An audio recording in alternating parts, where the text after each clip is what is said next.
Oh, hello again. Florida's Lieutenant Governor Jay Collins has jumped into a now crowded primary for governor in the Sunshine State. Current Florida Governor Ron DeSantis chose Collins to serve in his administration a few months ago, but has not made an endorsement in the race. President Trump is backing the presumed frontrunner, the Congressman Byron Donalds. Let's bring in our political panel. Kendra Barkoff Lamy is a Democratic strategist and former spokesperson for then Vice President Biden.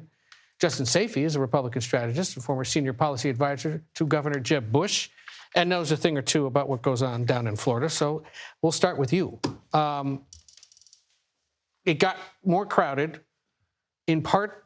Why did it get more crowded? This has something to do with the current governor, right? Well, it's really interesting because Byron Donalds has the endorsement of President Trump. Right. In any Republican primary in any state in the country, if you have President Trump's endorsement, you have a pretty good chance of winning. Not to mention that Florida is President Trump's home state. Yeah. It's his home state. So I think what's happening here is you have Governor DeSantis, who ran in the Republican primary against President Trump in 2024. In case you forgot. This is his lieutenant governor who now has jumped in the race. Governor DeSantis hasn't endorsed, but the Florida Republicans are seeing this as a DeSantis versus Trump battle. Because that's how it's being perceived. Originally, it was that his wife was going to run, right? That was the talk about 6 months ago. That's not happening. That's not. So now he's putting up his LG. Right. Well, we don't know if he's putting it up, but certainly his lieutenant governor, his handpicked lieutenant governor, is now in the race. Okay, so they're not going to go quietly without a fight. Meanwhile, there are Democrats in Florida still. Should they bother competing? Well, look, they have a new mayor, and she's a Democrat. And Miami. It's in Miami, correct. And that's a big deal for the first time in a while.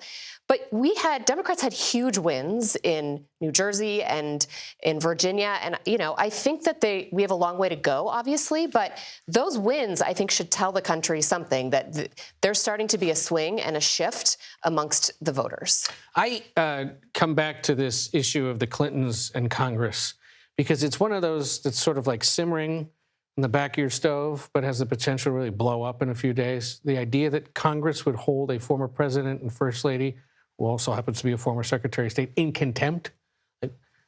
On the list of things we haven't done before, that's on there now.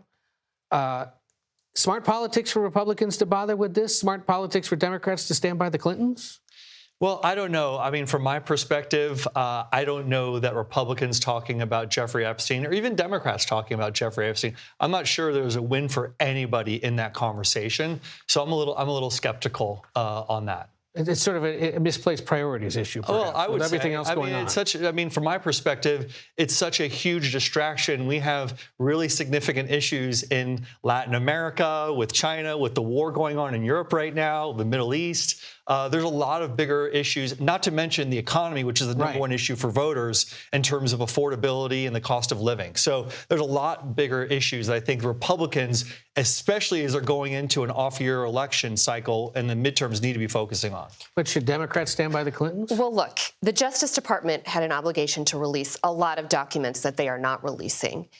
The survivors of Jeffrey Epstein have every right to know exactly what went on, how it went on. This is human trafficking at its worst. It's sex trafficking, it's human trafficking. Frankly, if former President Clinton knows anything at all, he should do something that's right for the survivors, and he should go and talk to the committee and explain, I don't know anything, but I'm here in good faith on behalf of survivors to show what I do or do not know. So you'd like to see him show up? I think it would be the right thing for survivors to do. Because many Democrats are staying away from this right now, saying you gave 7 of the 8 other people you subpoenaed a chance to issue a written statement. Why are you dragging the Clintons in? You'd say, why not? I think the Justice Department has an obligation to release all of these documents, which they have not done. Right. First and foremost, had they done that months and months and months and months and months ago, we would not be where we are right now. You're right. Democrats should be also talking about affordability, because Donald Trump has not done anything. Their gas prices may be down, but everything else is still up, and that's what we should be hammering it all the time. I want to end on a somewhat hopeful note. Axios is reporting that the president and the new New York City mayor, Mr. Zohran Mamdani, have been texting since their famous meeting back in November. A Democrat and a Republican keeping in touch.